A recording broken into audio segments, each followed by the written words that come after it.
Welcome, everybody. I'd like to thank you for joining us for the afternoon presentation with Quest Diagnostics. I'd like to introduce Sandeep Patel, Vice President and Treasurer of Quest, and we have Edward Kowalski, who's Senior Manager and Regional of the Regional Finance Group. So Ed we were just chatting, he's been to Tepper several times pre-pandemic, and so we're so thrilled to have you back. Couple of housekeeping notes. If you could please make sure you're muted and turn your video on so that Sandeep and Ed can both see you. And when it gets to Q&A time, if you have multiple questions, please just ask one at a time until everybody has had a chance to ask their initial question, and then we'll circle back. All right, with that, Ed, I'll hand over to you. Sure. Good morning, everyone. Welcome, and thank you for the interest that you have in Quest Diagnostics as a company or as an opportunity for you as MBA students. I know we have visited your school there a number of times there at Tepper, looking for candidates for exactly what we're going to present today, which is our Quest Diagnostics Financial Leadership Development Program that we have and we've had in existence for the last over 10 years now, I believe.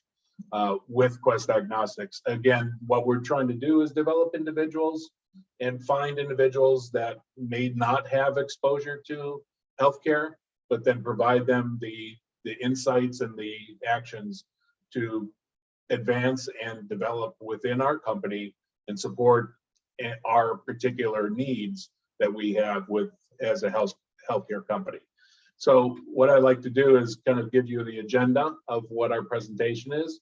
And I know that you all are busy, so we'll try to keep it kind of just highlight. What we're going to do is just give you an overview of what the diagnostics industry is, what we're facing today, who Quest Diagnostics is, and how we present ourselves in the market. And then I'll do an introduction into Quest Finance and the QFLDP program. And then at the end, I'll have some basic recruitment information of what opportunities exist and what our interview platform and timing is for the current year. And then we'll leave it with a question and answer period at the end. So Sandeep, I'll let you introduce yourself. I'm sorry that I forgot to do that myself. Again, I'm Ed Kowalski. I am a senior manager within the Pittsburgh laboratory here. When we talk about regional information versus corporate-based positions, I work with the day-to-day activity within Quest Diagnostics, with their operations, with the laboratory, and all the support staff that we have at our laboratory in Green Tree. So we're based here in Pittsburgh. Is one of our laboratory hubs. And Sandeep, I'll let you introduce yourself and start with the presentation. Sure. Thanks, Ed. Hey, so once again, as Ed mentioned, right, I mean, thank you all for your time. I know you have a busy schedule, so certainly appreciate, right, I mean, you all joining this call. Before I introduce myself, right, just a quick comment. I mean, the recruiting, finding the right talent is, very important for us as a company. And Carnegie Mellon, I think, as Ed mentioned, we've been coming to Carnegie Mellon for a number of years, and certainly that's one of our core schools for recruiting the finance talent. So I think with that, right, my name is Sandeep Patel. I'm Vice President and Treasurer of the company. I'm based out of Secaucus, New Jersey. This is headquarters. And apart from my treasury role, I have the risk management area that I oversee. Certainly part of the CFO team member, and I liaise with the CFO, CEO, and the board of directors on number of capital deployment, capital allocation kind of discussion, decisions, and the execution of some of those plans.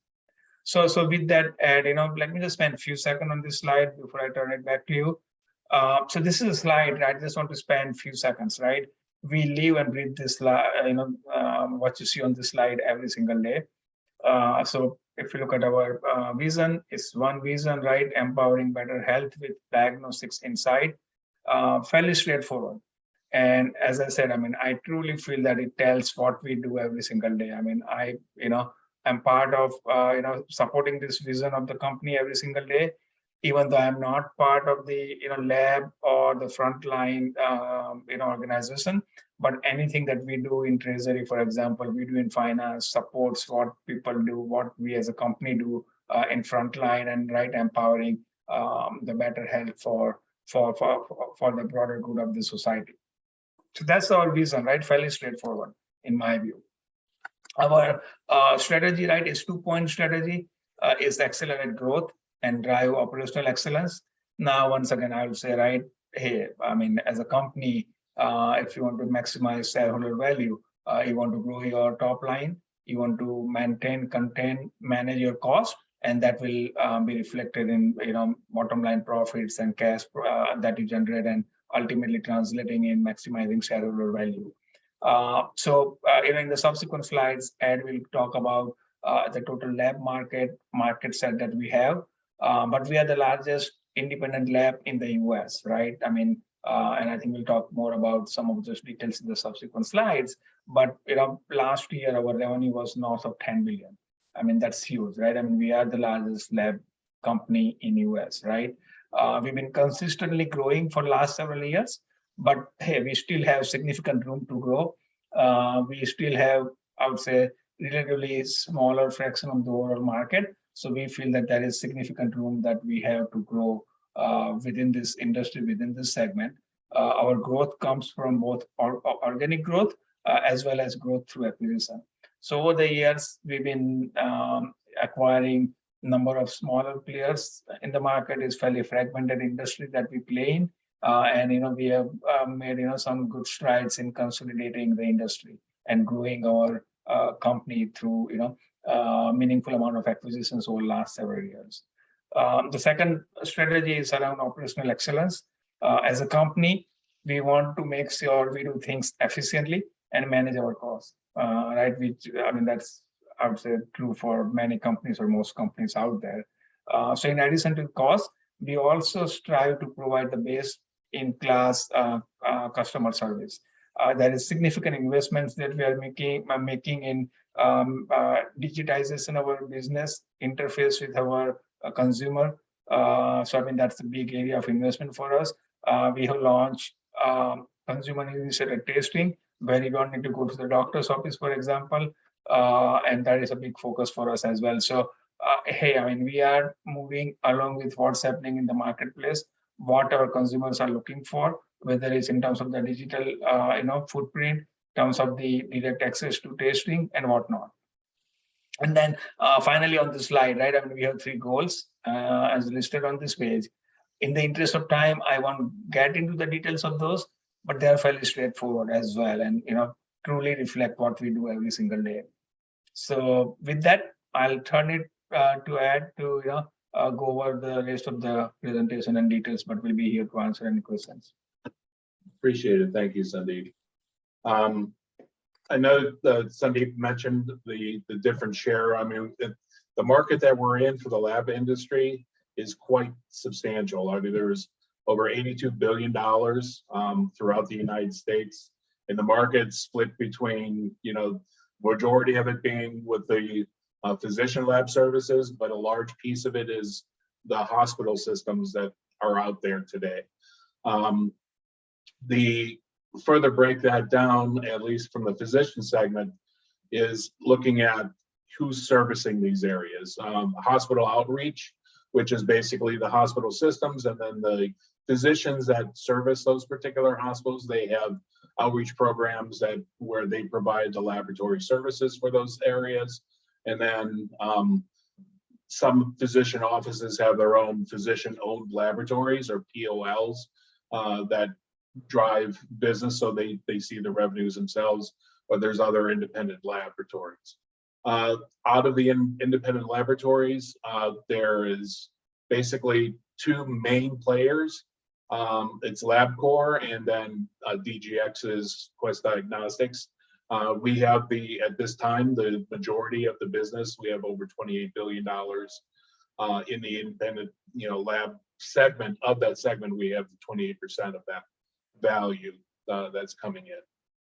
So just to kind of give you a perspective of how the market folds out and where we lie in the laboratory marketplace. Now, Quest Diagnostics, I know this is really kind of just to kind of give you a couple of highlights of what we're talking about where we're looking at the volume of services that we render to the community. We are the leader in diagnostic information services. So for many purposes, we service over 50% of the US hospitals and physicians in the United States throughout over the years period. We handle or work with about 1/3 of the whole US adult population and about 50% of that over a 3-year period. We have over 60 billion patient data points at our disposal for information, and it helps us with our creation of new testing and development of new testing that we're involved with in part of our innovative segments of our business to create and to optimize new challenge or new testing that we can offer to improve upon the diagnostic services that we offer to the public and to physicians that would be able to help serve their patient population. Patient services or patient access points, we have over 7,100 of them in communities. There's about 2,400 patient service centers. You may have recognized these and seen Quest Diagnostics name if you've had any lab care within the Pittsburgh communities. We have these, we call them patient service centers or draw centers. This is like if you take a script from your doctor, you need some blood work done, here's where you go to within communities. And they're spread throughout the communities. I'll come to a slide in a bit to kind of show you kind of how the spread of that access point activity is. And then between our phlebotomists and our services that we're offering over 2 million tests are processed on a daily basis, just to kind of give you the size and the scope of how much volume we see through our laboratories and across the entire system for Quest Diagnostics today. So here's a kind of a different perspective of how we're laid out across the country. We offer the most extensive clinical testing network in the United States. We operate a number of different laboratories in most of the main metropolitan areas within the United States. Our laboratories operate 24 hours a day, 365 days a year, and we touch the lives of more than 147 million patients during the year. Our infrastructure that we have for Quest Diagnostics really has 8 main hub laboratories in different parts of the country. 4 esoteric laboratories, 2 of them in California, 1 in San Juan Capistrano, 1 in Valencia, California, 1 in Virginia, in Chantilly, Virginia, and then 1 in Marlborough, Massachusetts, near the Boston marketplace. We also, in our territory, have a number of regional service laboratories, Pittsburgh being one of those, in close proximity to CMU. And then again, I mentioned before, there's the green dots are all the patient service centers, at least the general cluster of where they exist, but there's 2,400 of those in different segments throughout the United States of where we're servicing our population. So the patient population that we're looking at, we really are aiming at providing the best and affordable care and empowering inexpensive, low-cost diagnostic testing to you. We're continuously looking at innovations, through advancements in technology and offering new testing solutions. We are looking at the quality. We follow Six Sigma lean methodologies where we're always looking to improve the performance and efficiencies of how we do our business every day, so we can bring results back to your physician as quickly as possible, and to offer the best outcomes that we have for patients and physician areas that we serve. We always like to make sure that the patient and our employees have the best overall experience. I'll kind of get into a little bit about that a little bit later on, but continually improving the experience that both our patients as well as our employees have in their involvement with Quest Diagnostics is one of the driving factors that we have as a company. And lastly, I did mention this, our cost of care, we're just making sure that we offer our services for the least cost to the general public as we possibly can. So it's inexpensive, or it's as inexpensive as possible for you to get the services you need, and actually also to support for your insurance carriers cost of them to offer our services to you as a patient. When COVID came out, it was very much an uncertain time. Quest Diagnostics, within a very short window, had developed an opportunity. So really, COVID-19 began more than 2 years ago. And since March of 2020, we did launch our first COVID test from a single laboratory out in California, one of our esoteric sites, to where today we're providing more than 80 million COVID and PCR and serology tests throughout the United States today. And our medical R&D teams, they really showed agility and ingenuity when we started looking at COVID and how we began to develop our own testing for this diagnostic assay that we're looking at. We had global network, and we reached out to South Korea to help us gain samples where we could use to validate our assays that we developed when COVID first came out, so we could quickly respond and be able to provide testing to individuals through this pandemic that we experienced and we're still living through.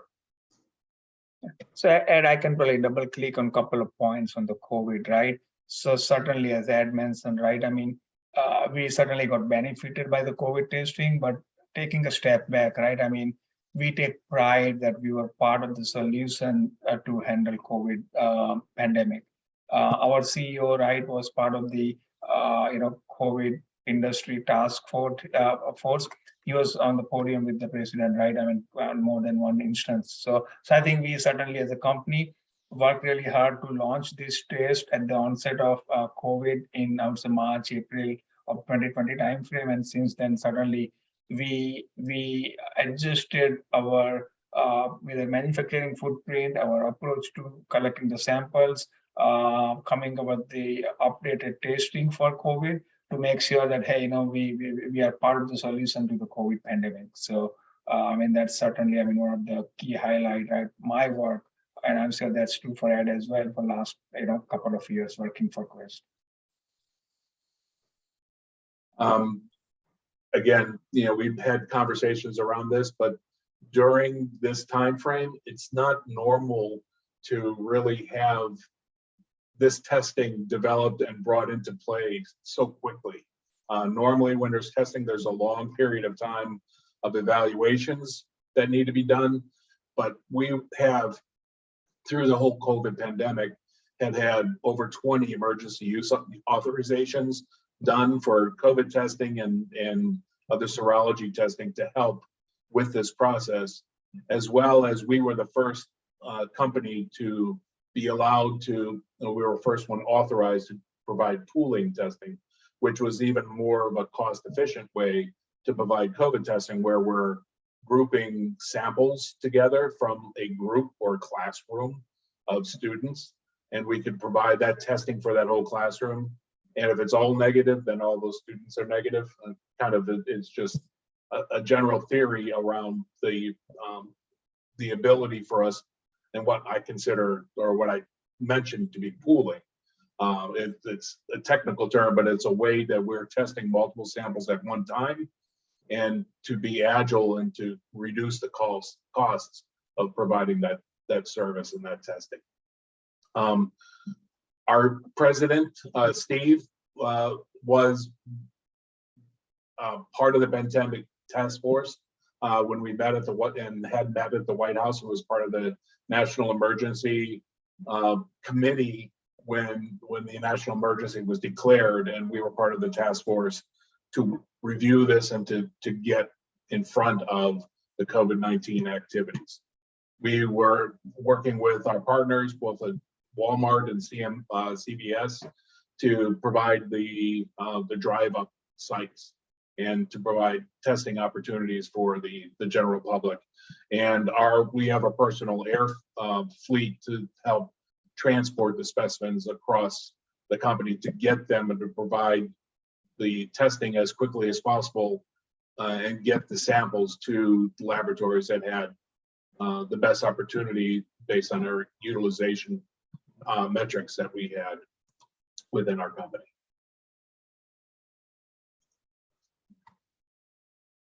So,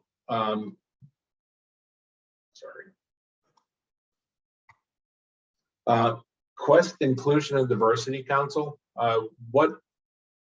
At Quest Diagnostics, inclusion and diversity is really woven into the fabric of who we are and what we do every day. Diversity of thought and authentic connections really empower our teams to be creative and bring those valuable solutions and deliver inclusive care to both our patients and our communities that we service every day. We try to operate with transparency, investing in a culture of trust, again, both for our employees as well as our patients. And we challenge ourselves to make really meaningful actions and take actions, making Quest Diagnostics a place where both employees and patients feel that they belong. Everyday equity it embodies our commitment to what we're looking at to include and have equity practices in everything that we do every day. We respect the differences for all people that enable Quest Diagnostics, and we live in the communities that we service, so we want to make sure that we include and are respectful of everyone's background and cultures. So ensuring that inclusion and diversity is really, again, part of what we do every day. As this statement shows, it does start with the individual, with the I, but it ends as a group, as a whole group comparison and equity, when we're bringing our teams together to provide services, to come up with solutions, to challenge what we do every day in our performance with Quest Diagnostics. Again, this everyday excellence really was our mantra that we had as a business organization. Everyday excellence is just the way we operate. Using the three-part strategy plan that Sandeep had started the presentation with, bringing that to bear, making sure that everything is in play.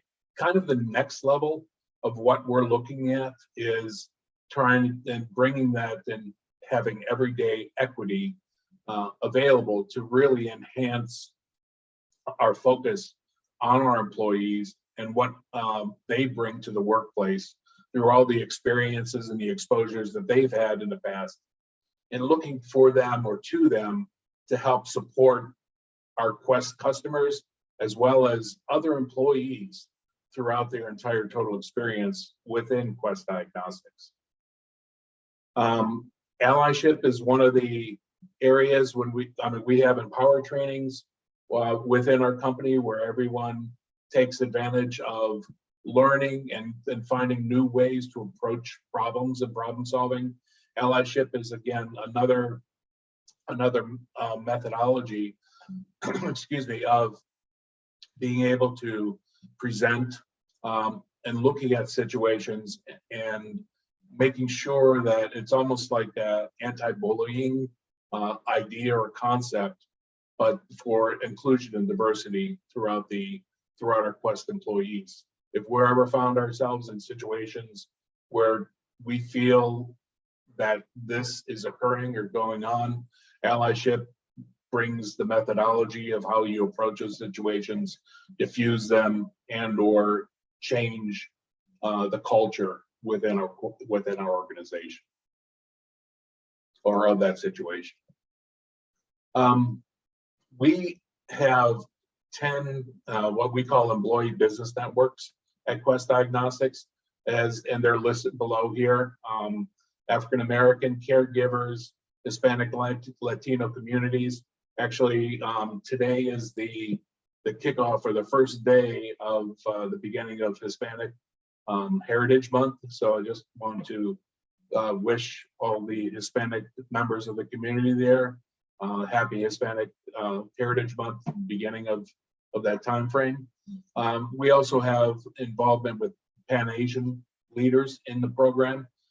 And you can see the other ones with Pride, with the veterans.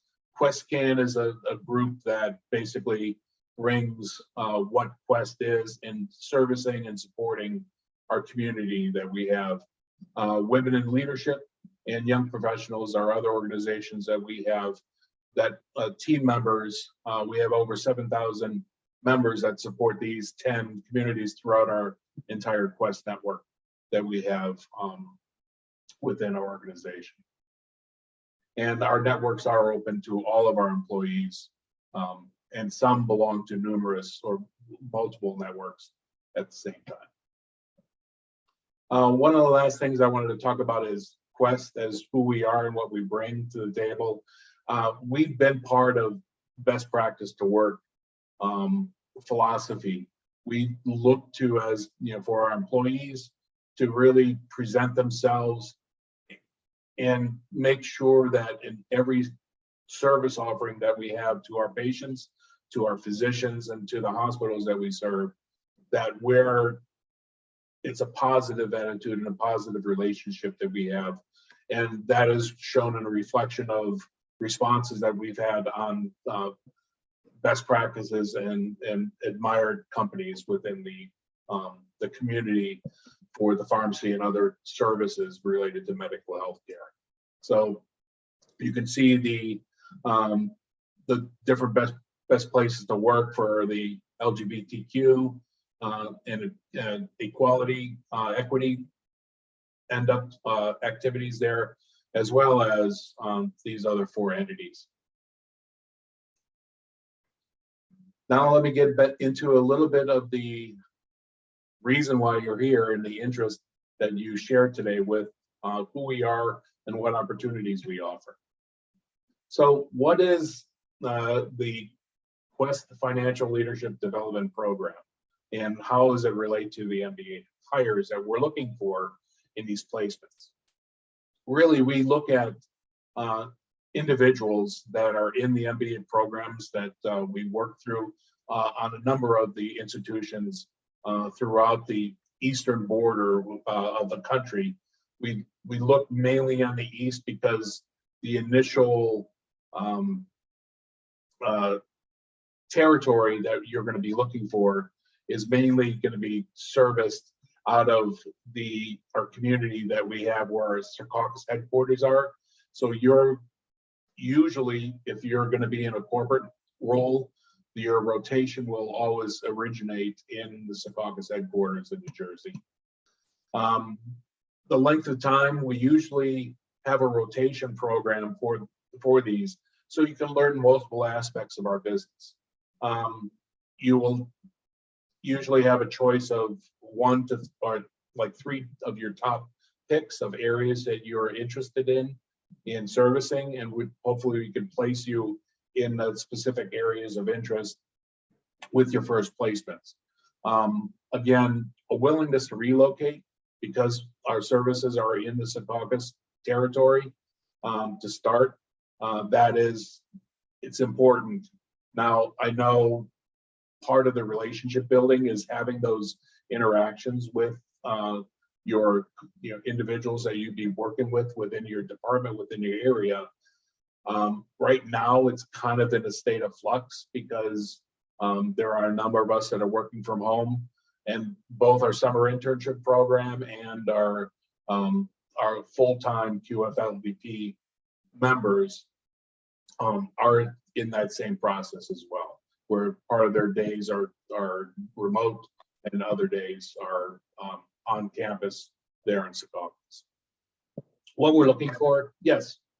So I think to that point, Ed, right? I mean, despite the fact that, hey, there would be some hybrid work arrangement, right, with different individuals, we do, in my view, have a very involved onboarding process program for the finance organization, newly hired finance team members, where you will, get to hear from the finance leaders as well as to learn more about finance organization, right? That's one example.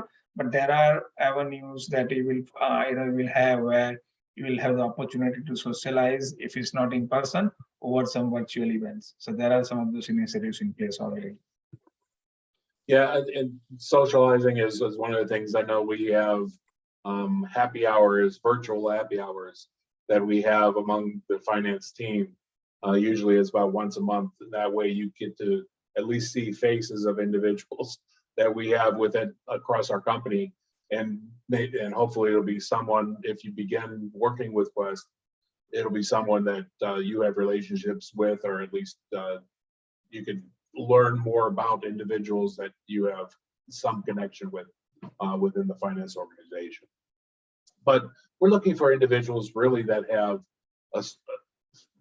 have a strong leadership, basically, and development nature. We ask a lot of them from an analytical standpoint.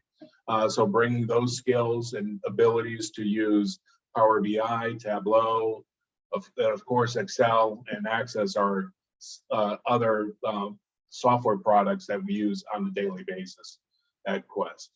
And we're looking for new individuals, again, to bring new insights and new techniques and new information into our organization and try to instill those into activities that we have within our the way we look at our business on a daily basis, and to bring those new views to us. And that's why we're looking for the MBA graduate students, because of the value that you gain and you glean from being within the CMU TEMPA program. So again, we're looking for those type of individuals to launch us. You're part of a buddy system when you first start off. So you'll be working either with a individual that's established within the department to help you basically learn the ropes of what's going on within that area.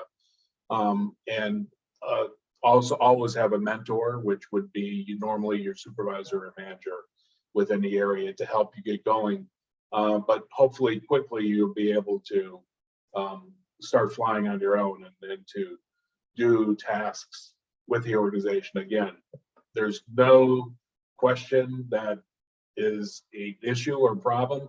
That's part of the learning process that we have with all the members that come over for the program. We do have a summer internship for first year MBA students. We will be interviewing in the later January timeframe for those MBA students who are looking for summer internships for this coming summer. Again, we're looking for those individuals that have high visibility, that are not afraid to be leaders among team environments, and looking for ability to handle detailed financial analytics within our organization. So I just kind of wanted to present this among the departments.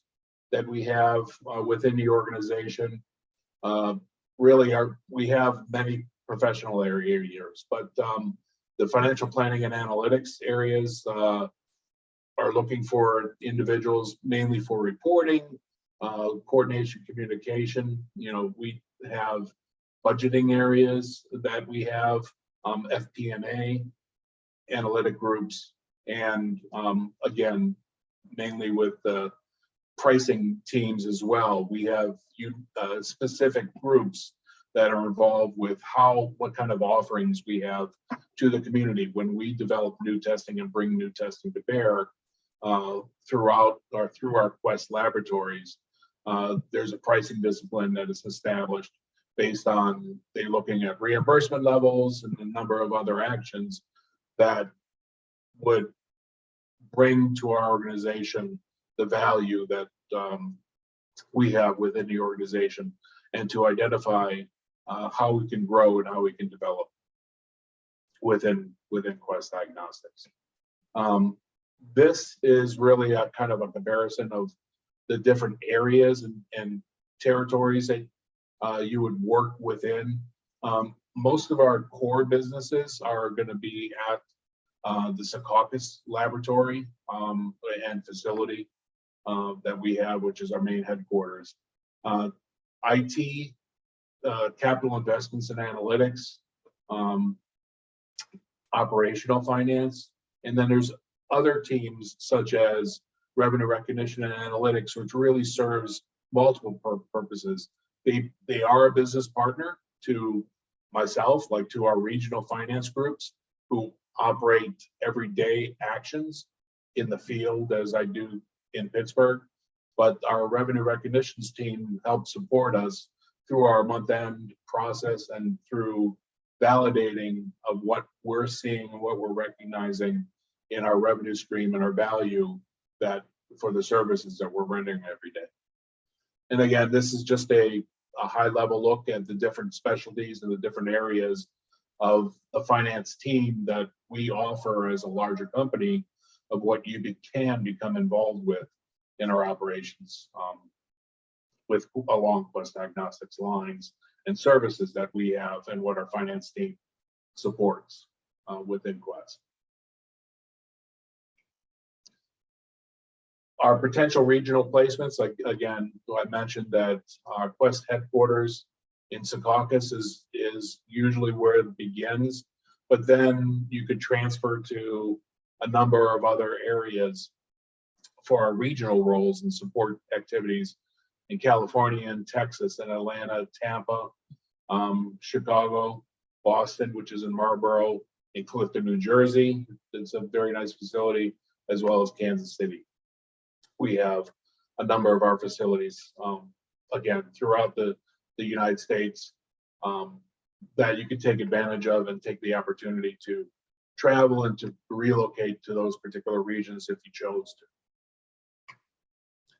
Here's some career path examples of what students, MBA students we've had recently in their career advancement path, just to kind of give you an understanding, individuals that took advantage of the program and how they've progressed within the company. It's Priya, Matt, and James, again, what they've done with their careers and how quickly they're able to advance because of the training that the program allows them to provide. And here's a couple other examples of individuals. Actually, Ethan started as an MBA intern. It was a summer intern. He was asked back under the QFLDP program and has taken advantage of his experience and the knowledge that he's gained under the program, and he's gleaned that to a valuable director role that we have within our organization. Again, there's multiple areas that you can take and develop and grow and have your career path grow within Quest Diagnostics. Here's just a very high level of what we're looking for. I think most of this information was presented in the documentation for the interviews, but we're looking really for individuals' requirement we're looking for someone who has strong analytical skills, who's a good student, has a GPA of 3.0 or higher, and just has a finance, economic, or a business background. So you don't necessarily have to be in the accounting or finance field to bring to the table what we have today and what offerings we have, because we look at many different specialties in our financial support of our teams that we have across Quest platforms and network.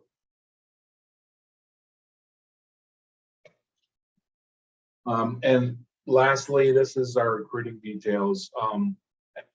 Right now, with the presentation we're doing today, we will hold our virtual interviews next week, which is the Thursday, September 22nd. I think applications are accepted through the day today. They wanted to hold off on having these open until after this presentation to see if there's what interest, or if any of you might be interested in joining for the interview sessions that we have. What normally happens after that point in time is there's a second round of interviews, and you'll be brought to, I believe, our Secaucus headquarters, and where there's a super day where all the candidates from all the different programs and schools visit on the October 28th, and we meet, or they would meet with all of our senior leaders and interview with all of our senior financial leaders across the company. I believe, Sandeep, you're part of that process as well. So yes. So we also have, for first year students, we are having interviews in the end of January for our summer internship programs that we again, this is kind of a 8 to 10 week program over the summer frame, where you be given a project, you look at the particular project, you develop an analytics around that, and provide a response or relationship of how we're going to resolve particular situations that you're faced with or you're provided with handling that, and make a presentation to senior leadership members within the company. So, and out of the summer internship programs that we had experience with Ethan, is an opportunity for hiring in a full-time role even before your second year starts, and having those offers provided to you. So I really just wanted to leave you with that information and give you an opportunity for some questions and answers for anybody.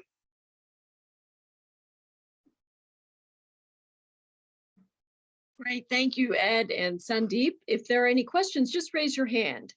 We have about 4 minutes left in the session, and we'll go through the questions as quickly as possible. Vasu, go ahead. Hi, thank you, Sandeep. So I'm actually right now in Secaucus, in Harmon Cove, right next to your headquarters. And yeah, so I have a background in healthcare. So I've been working at the Centers for Disease Control for the last 7 years. But I don't have a lot of finance background, because I was more into research and transitioning into business role now through the MBA program. But I do have like good analytics background, because I was on the data analytics task force for the COVID response, CDC's COVID response, for the last 2.5 years.